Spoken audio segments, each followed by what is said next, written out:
You know, in the last couple of months you cannot open the newspaper or you see one of the top girls injured by the knees. Hopefully Caroline can tell us more about it. So Caroline, welcome, and we're happy that you're here, and the floor is yours.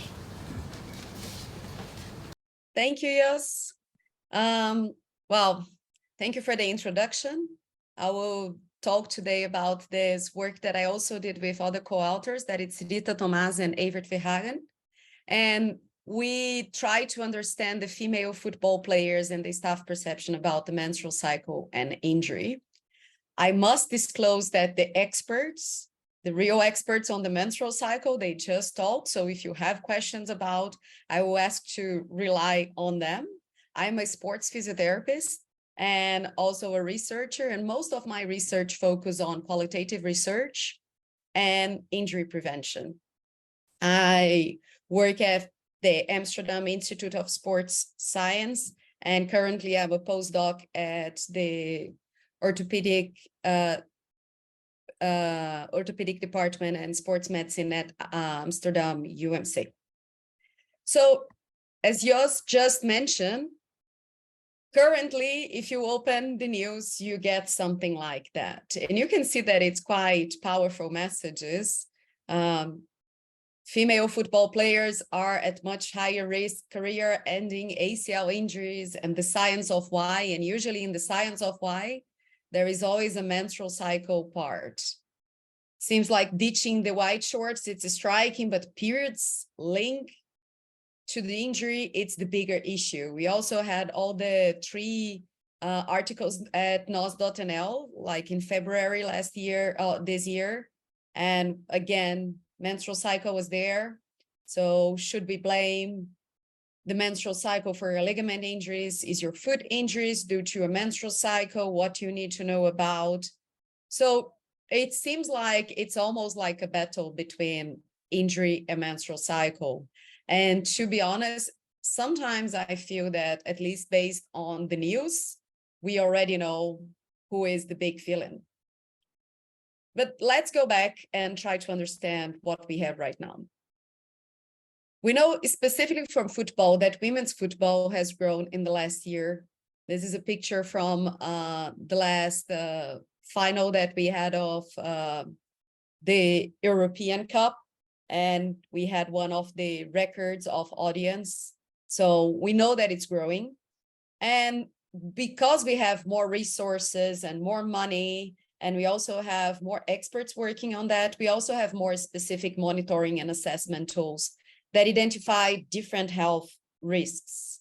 And because we already learned from the previous talk that research suggests that menstrual cycle might affect both performance and injury risk. Keep in mind the word suggest, because we're going to come back on that. And most of the elite football players teams currently have a menstrual cycle monitoring tool. So usually it's very common to have that. And this study, to be honest, it's a study that currently the full study, it's under review, but the full study explore how sports injury prevention happens in elite women's football, European elite women's football. What we did is we talked with 18 people working on the European elite football. They were 2 physiotherapists, 5 players, 3 team doctors, 2 head coaches, 3 strength and conditioning coaches, 2 managers, and 1 head of performance. And we had 3 elite football teams. 2 teams were from Portugal and 1 team was from England. And they were all playing in the highest level, like Premier Women League and UEFA League. All interviews were audio recorded, we transcribed, and for this analysis specific, we have a thematic analysis that is the one proposed for Brown and Clark, and we had 2 independent coders. So first I read all the interviews. Then after that, me and Rita Tomás, we independently coded 2 interviews, discussed that. Following that, we had 2 more interviews to kind of agree with all the coding, and I coded the remaining interviews. And after that, the 3 of us, me, Rita, and Evert, we discuss the main concepts to get to the main categories. So from now on, what I will do is we'll talk about the analysis that focus only on the theme menstrual cycle and the related sub-themes, such as injury or injury prevention strategies that were related to the menstrual cycle. And so this presentation will only talk about this perception of players and staff in the elite women football regarding menstrual cycle and injury risk.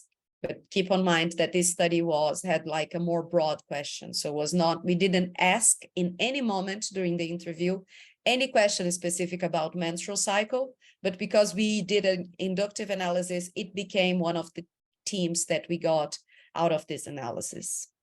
What we learned.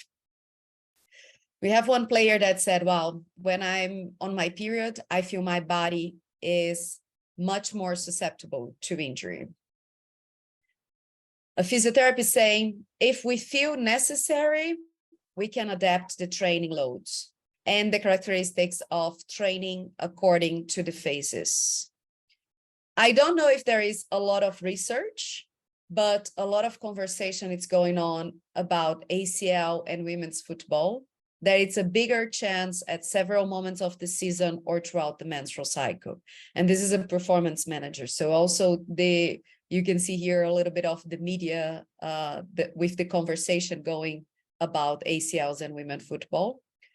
And this physiotherapist clearly make the link. Physiologically, the woman is at greater risk, and maybe I increase the risk a little, but without me knowing. How can I control this? We can control this creating a good database of information to understand when the player is going to have the ovulatory spike, and how can we adjust the use of this player so we can minimize the occurrence of injury. So you can see that with this quote, the person clearly make the link that if I modulate that, I might minimize the occurrence of the injury.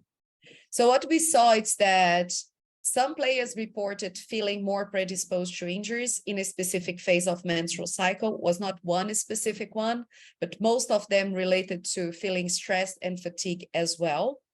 So the moments that they felt that they were more predisposed to injuries was also related with some additional symptoms related to that menstrual cycle phase.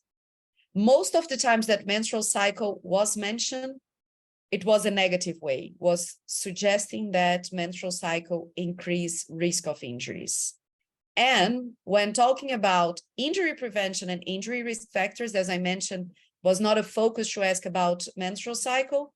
Most of the participants mentioned something about menstrual cycle, and was almost all participants mentioned that monitoring menstrual cycle was one of the injury prevention strategies. On the active side, they mentioned the importance of monitoring the cycle together with the wellness monitors and the load monitoring tools. And they would use that related to the potential need to adapt load to reduce injury risk, as you could see in that quote from the physiotherapist. What we know, and I think that was already when we had our discussion, now we already got some of this. We know that previous studies already consider the impact of menstrual cycle and performance. We know that pain, fatigue, mood disturbance are all related to the impaired performance, which you could even say that it's a little bit of common sense, because athletes that would feel fatigue and have mood disturbance, they cannot perform optimally. However, and it was one of the questions that we got from the audience already, there is the evidence that the menstrual cycle impact perceived performance, but there is no consistency on the effect on objective performance. So if you really try to objective VO2 and other objective measures of performance, there is not a clear trend on that.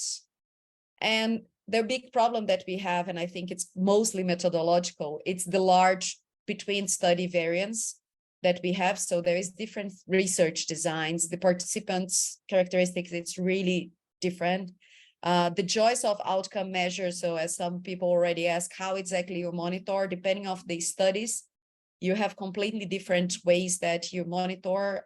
And if it's blood, if it's any other type, if it's self-reported. So by the end, it's quite difficult to get to a conclusion on that. And that's for performance. Regarding injury risk, again, there is recent evidence that shows that there is a higher injury incidence, mostly on follicular phase compared to the luteal phase. Most of the studies of those studies are based on self-reported tools, and the relationship between menstrual cycle and injury risk is still not clear.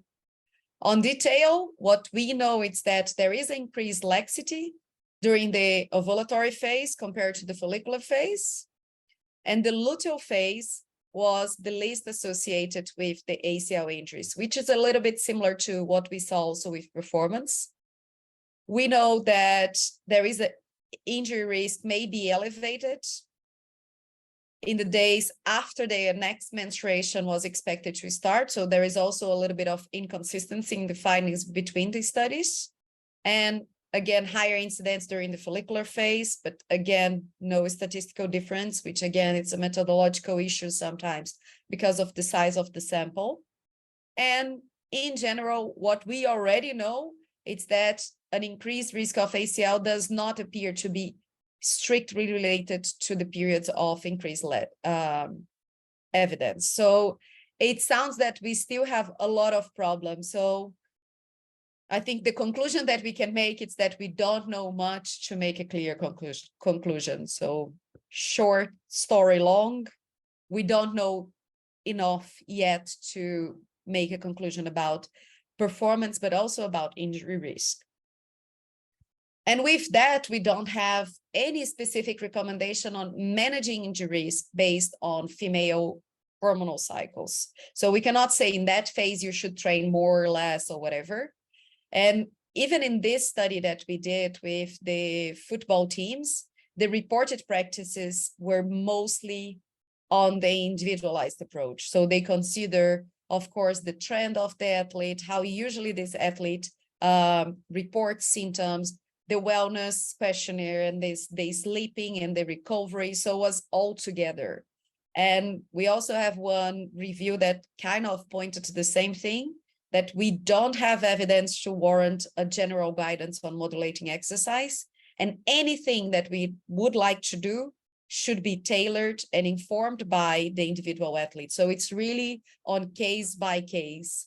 So tailored and individualized approach would be the way to go, because we know that one size will never fits all in that case. And I think one key problem that we have is that we need to acknowledge that the current evidence is limited and doesn't acknowledge the complexity of injury, but clearly impact players and staff perception. So in that case, education is key. You can see from the quotes of this study that players, but also the staff, clearly make connections that are not fully supported by evidence right now. And if we look back to medieval times, there was even reasons to be ashamed that you had your period or something like that. And I sometimes feel that we are creating a new stigma around the women. So I think what we need to do is also consider the complexity and the context to understand injury. That's something that we already know, that sports injury are not based on that unique and one risk factor that can be blamed for one injury. So let's be honest, we cannot blame out one hormone spike for a huge injury. And we have a big problem with implicit gender bias with the sports and exercise medicine, and specific on ACL injury.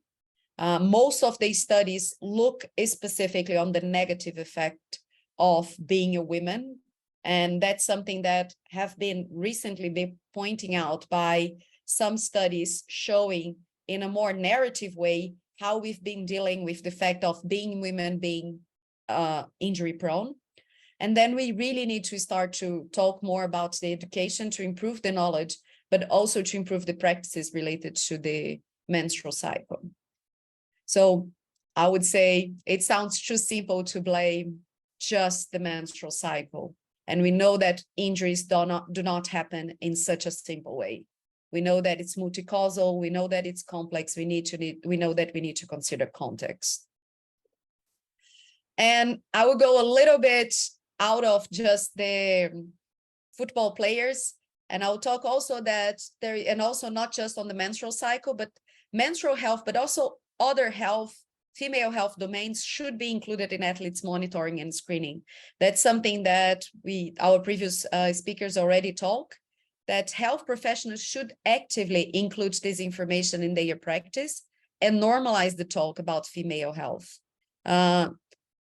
Make female health domains part of athlete monitoring systems. It's something that it's key. This study, it's a study that I also work as a co-author. And one of the topics that we need to do is really normalize the talk about female health related screening and monitoring. And I will go to some specifics on that.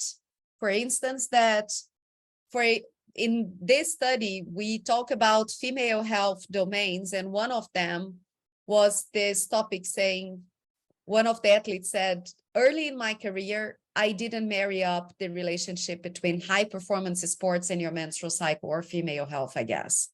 It was a bit dangerous in the hindsight, you know. You think, oh, missing periods, it's great. And that's something that we already mentioned.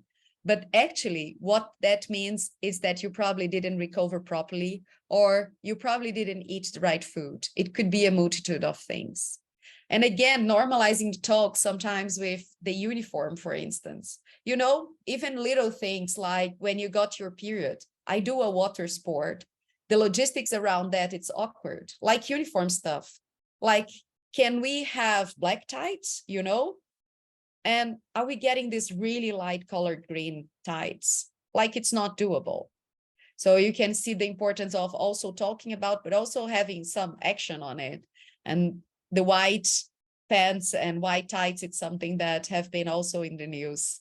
And this athlete said, if I reflect back to early in my career, there wasn't really anyone to talk to. And that's probably why a lot of our athletes, myself included, had issues with periods, or it was like celebrating that you didn't get a period.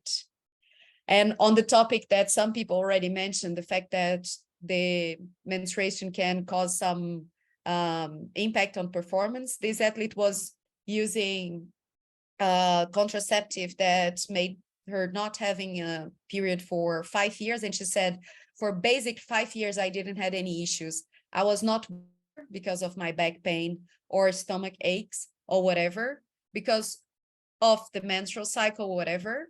And I could go in my athletics career not worrying about, you know, timing my cycle or whatever, like skipping pills. I didn't have to do it. So those are some of the quotes that we got in this paper about the health domains, but you can see that the athletes really have something to say and how important it's to really normalize the talk and make this more like part of our screening, but also monitoring tools. So we don't see it if we don't talk about, and I think that's an important message too. We have some limitations on this study, of course, only 3 teams and 2 countries, a limited number of participants, but in the same way, we need to remember that that's a secondary analysis. So the focus of this study was not to ask about menstrual cycle. So we don't have any information about menstrual cycle or injuries connecting who said what and what they experience. But we have some practical implications. I think we need a better research. And to do that, we need better tools. And we also need better quality of evidence to really get to any conclusion. But before we get that, we need to develop better education and interventions to inform players and staff. As you can see in this small study, people already made conclusions and already found that menstrual cycle, it's one of the big villains and sometimes the one. So I think to get more on that, we also need a better understanding on players and staff perspective. I'm looking forward to the studies that the previous speakers already mentioned, that we will explore a bit more about this relationship of menstrual cycle, especially with elite athletes. And I think we need to include female health conditions more as part of the screening and the monitoring and normalize this talk. Thank you for your attention, and I would love to hear your questions and ideas. And please feel free to contact me anytime in my email.